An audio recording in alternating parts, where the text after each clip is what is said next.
Thank you so much for clicking on this video today. It really means a lot to me. For today, I have an interesting video planned for you all. So I am a very avid reader of fantasy and sci-fi books, and I just finished a really good series, and so now I am back in the market to start a new novel or a series of books. But the thing is, I do not know where to start.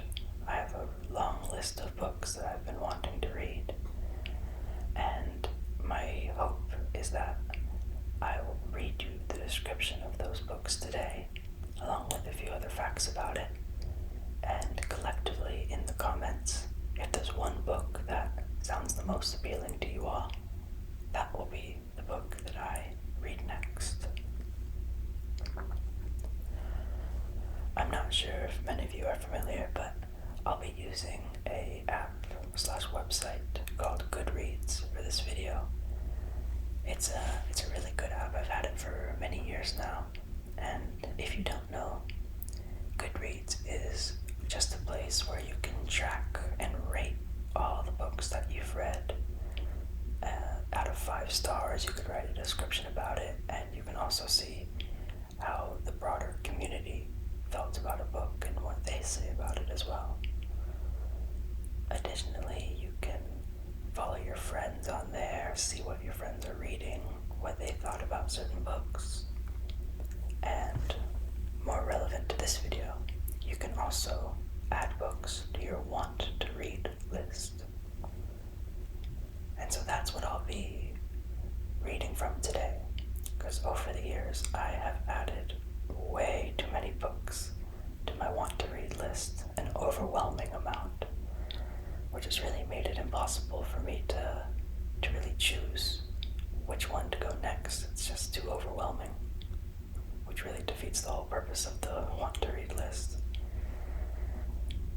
And so what I did was, out of my probably 50 or so books on that list, I just went through, I selected 8 of them that seemed more interesting than the others, that seemed more up my alley. And what I'm going to do today is just describe those books to you all, tell you what their rating out of 5 is on Goodreads, and just read the description. And yeah, hopefully, if there's one that sounds best to you, let me know in the comments, and maybe that will be the one that I read next. So please sit back, relax, and enjoy as I read to you these 8 books and their descriptions off of Goodreads. So, the first book off of my list is called Project Hail Mary by Andy Weir. And it has a very good rating on Goodreads. It has a 4.5 out of 5 stars, which, is really good most of the time. If a book is above a 4, then you know that it's a pretty good book, so a 4.5 is quite impressive. And so now I'll read to you the description. Ryland Grace is the sole survivor on a desperate last chance mission, and if he fails, humanity and the earth itself will perish. Except that right now, he doesn't know that. He can't even remember his own name, let alone the nature of his assignment or how to complete it.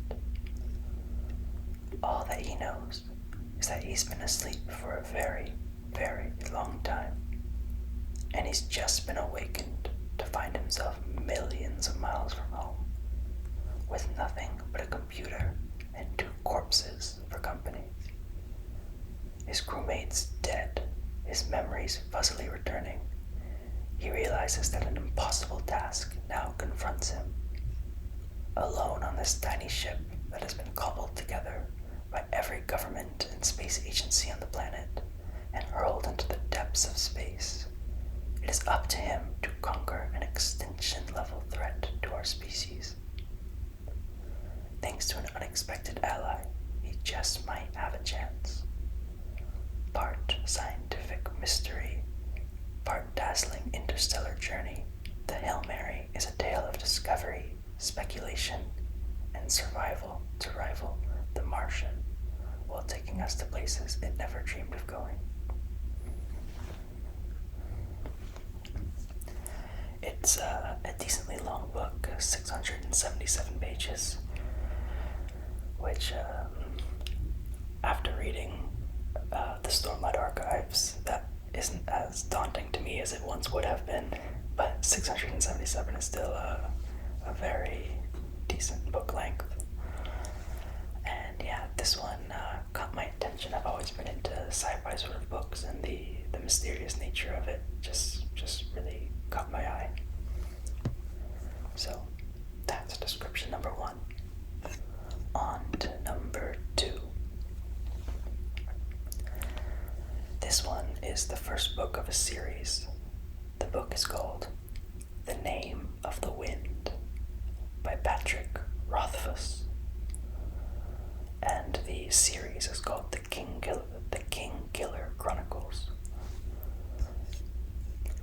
This one also has a really good rating of 4.52 out of 5, so slightly better than the last. I mean, a negligible difference, but very good score. And wow, it's had quite a lot of reviews. It has over 1 million reviews and has a 4.52, so that's pretty impressive. So I'll read you this description now. Told in Gavon's own voice, this is the tale of the magically gifted young man who grows to be the most notorious wizard the world has ever seen. The intimate narrative of his childhood in a troupe of traveling players, his years spent as a near feral orphan in a crime-ridden city, his daringly brazen yet successful bid to enter a legendary school of magic, and his life as a fugitive after the murder of a king from a gripping coming-of-age story unrivaled in recent literature. A high-action story written with a poet's hand. The Name of the Wind is a masterpiece that will transport readers into a body and mind of a wizard. So, that's that description. I had a friend of mine who recommended this book to me. They spoke very, very highly of it, which is why I put it on my list, and it's quite popular. Over 1 million ratings is a lot. My only worry is that I worry that it might be a bit cheesy, the whole trope of, some orphan getting magical powers and then going to magic school is a bit played out now, in my opinion. But with that being said, the books that I have read that do follow that trope I have really enjoyed, so what's one more book like that? And maybe I'm wrong, maybe it's completely different than what I'm expecting, but that was just the worry I had after reading the description. But it's such a popular book, and I trust my friend who recommended it to me, so I put it on the list. On to number 3. This is another one that's in a series of books. The first book in the series is called An Empire of Silence by Christopher Rucocchio, and the series is called The Sun Eater. This one is definitely a less popular book compared to the last one, both in terms of score and quantity of rating. So this one has a 4.01 out of 5, so still a good score, but a decently significant drop-off from a 4.5. And compared to the last book, which had over 1 million reviews, this one only has about 35,000 reviews, so clearly a less popular book, but that's not necessarily a bad thing at all. So, let me read to you the description. Hadrian Malraux, a man revered as a hero and despised as a murderer, chronicles his tale in the galaxy-spanning debut of the Sun Eater series, merging the best of space opera and epic fantasy. It was not his war. On the wrong planet, at the right time, for the best reasons, Adrian Marlowe started down a path that could only end in fire. The galaxy remembers him as the man who burned every last alien Sicilian from the sky. They remembered him as the devil who destroyed a sun, casually annihilating 4 billion human lives, even the Emperor himself, against imperial orders. Hadrian was not a hero. He was not a monster. He was not even a soldier. Fleeing his father and a future as a torturer, Hadrian finds himself stranded on a strange backwater world, forced to fight as a gladiator and into the intrigues of a foreign planetary court. He will find himself fight a war he did not start, for an empire he does not love, against an enemy he will never understand. I really liked the description of this book. It's not quite the same, but it reminds me a little bit of a series that I really, really loved called Red Rising. I'm sure many of you have heard of it, but yeah, this one, I'll be honest, as far as the 3 that I've already read, this one appeals to me most, I think. And if any of you have read any of these books, please let me know your opinions on them in the comments below. I'd love to hear it. Okay, on to the next. Again, this is in a series of books, and the first book is called Two Like the Lightning, and it's by Adam Palmer. And it received a 3.82 out of 5 on Goodreads, so still a good score, but again, a little less than what we've seen so far. And it only has 15,000 ratings. Maybe that's actually a normal amount, and the 1 million is more of the outlier. That's probably the case. But let me read you the description. Mycroft Kenner is a convict. For his crimes, he is required, as is the custom of the 25th century, to wander the world, being as useful as he can to all he meets.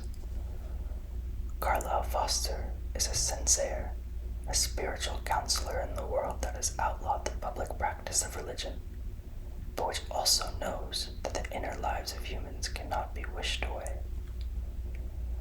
The world into which Mycroft and Carlyle have been born is as strange to our 21st century eyes as our will be to the native of the 1500s.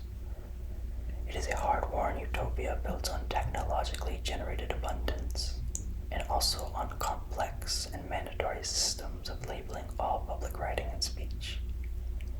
What seems to us as normal gender distinctions are now distinctly taboo in most social situations. And most of the world's population is afflicted with globe-girding clans of the like-minded, whose endless economic and cultural competition is carefully managed by central planners of infinitesimal subtlety. To us, it seems like a mad combination of heaven and hell. To them, it seems like normal life.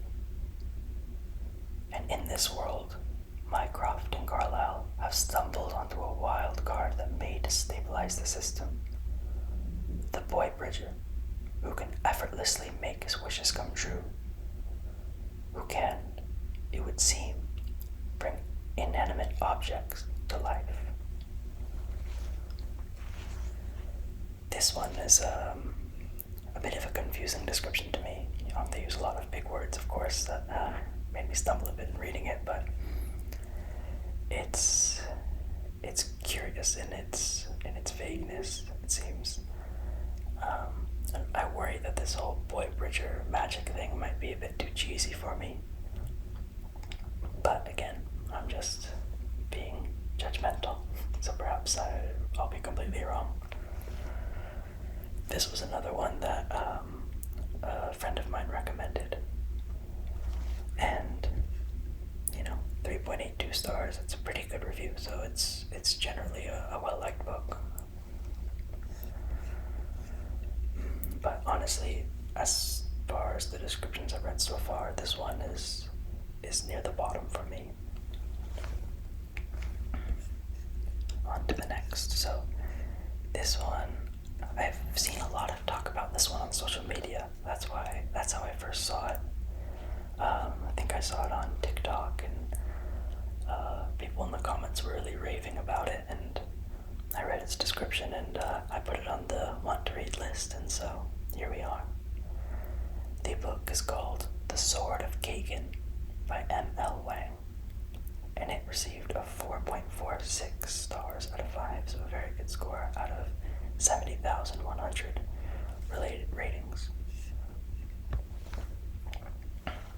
And the description is: a mother struggling to repress her violent past, a son struggling to grasp his violent future, a father blind to the danger that threatens them all.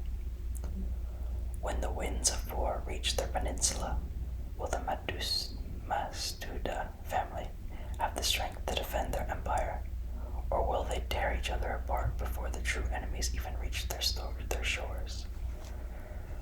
High on a mountainside at the edge of the Kaganese Empire live the most powerful warriors in the world.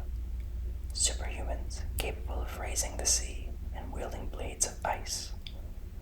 For hundreds of years, the fighters of the Kasagani Peninsula have held the Empire's enemies at bay, earning their frozen spit of land in the name, the Sword of Kagan.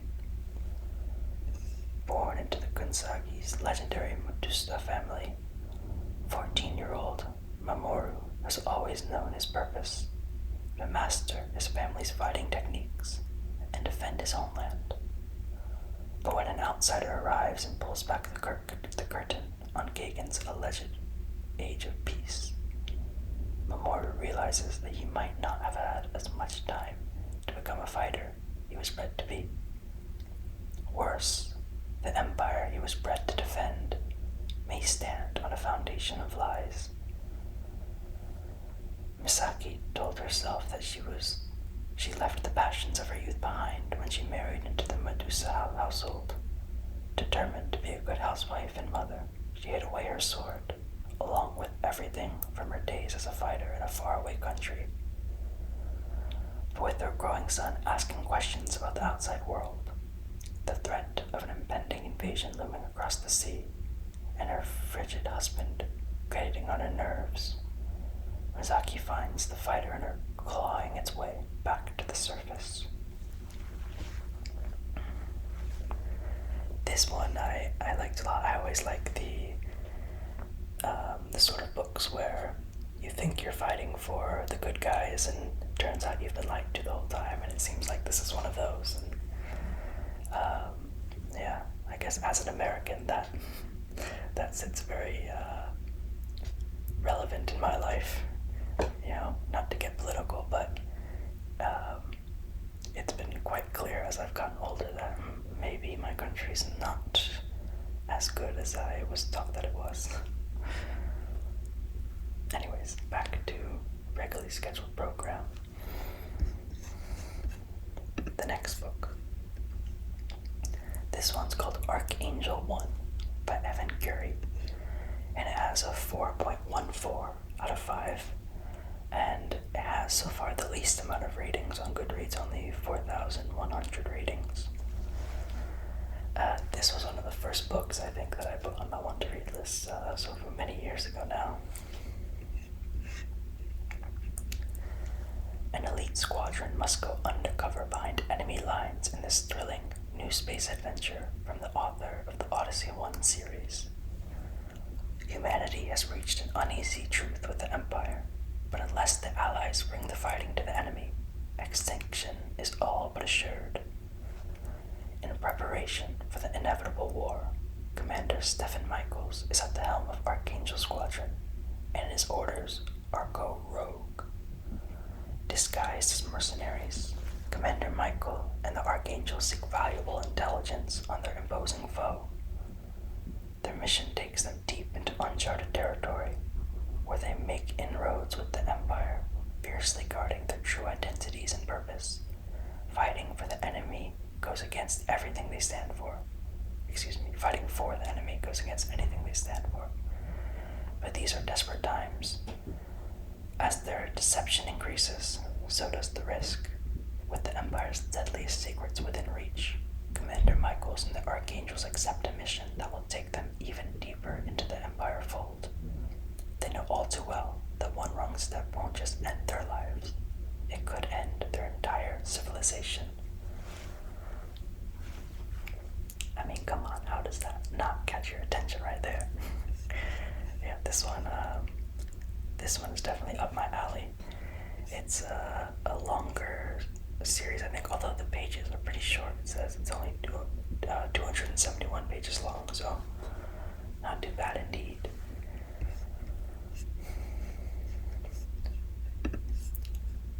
The next book is called The First Binding by R.R. Verdi, and it's gotten a 3.5 stars out of 5 rating out of just 2,800 ratings.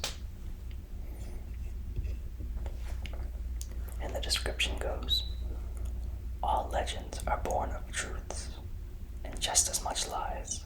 These are mine. Judge me for what you will, but you will first hear my story. I buried the village of Emperor under a mountain of ice and snow. Then I killed their god. I've stolen old magics and been cursed for it. I started a war with those that walked before mankind and lost the princess I loved and wanted to save. I've caught lightning and bound fire. I am a legend, and I am a monster. My name is Ari, and this is the story of how I let loose the first evil." I really enjoyed the writing style of this being from the point of view of the character instead of just being more of a narrator. I thought it was a fun twist that you don't see very often, and it definitely caught my attention. I forget how I first came across this book and like when I added it first to my want to read list, but this is another one that I get the impression that I'd enjoy, even though the rating is a bit lower than most of the others that I've said so far today at just 3.5.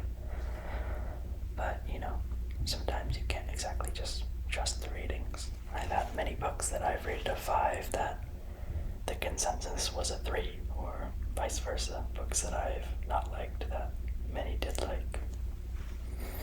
So you can't put too much weight into the community score. And finally, I have the last book of the day. This one is not up my alley at all. Frankly, I find it a bit cheesy, but I've heard good things about it, and so I'm willing to give it a chance, but it will certainly take some peer pressure from you in the comments if you want me to read this one, because I'm predisposed not to at the moment. So this one is called Empire of the Vampire, and it's the first book of a series, and it's gotten a 4.33 star out of 5, so pretty decent, and it's at 66,000 reviews. This is the description. From Holy Cup comes holy light. The faithful hand sets the world alight, and in the 7 martyrs' sight, mere men shall end this endless night. It has been 27 long years since the last sunrise. For nearly 3 decades, vampires have waged war against humanity, building their eternal empire even as they tear down our own. Now, only a few tiny sparks of light endure in a sea of darkness.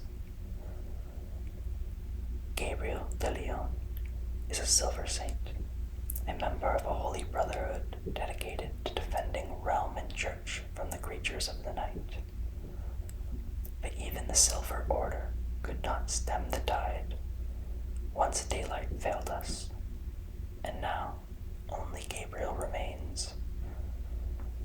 Imprisoned by the very monsters he vowed to destroy, the last Silver Saint is forced to tell his story, a story of legendary battles and forbidden love, of faith lost and friendships won, of the wars of the blood and the forever king, and the quest for humanity's last remaining hope, the Holy Grail. So the description actually does sound pretty interesting. I don't know, whenever a book has vampires or werewolves or, I don't know, fairies or whatever, I usually just stop reading right away and no thank you, which is, I understand, hypocritical of me because I'm into fantasy and things like that, and there's all sorts of mythical creatures, but something about those classic mythical creatures like a vampire or a werewolf, I don't know, they don't do it for me. But again, I'm willing to give it a chance, and I do think that description did sound pretty good. So now it's all up to you guys. I read 8 descriptions, I believe. Please let me know in the comments down below which one you think I should read next. Maybe leave a little sentence or two saying why you think that one's the best, or if you've read any of these books, let me know what you thought of them.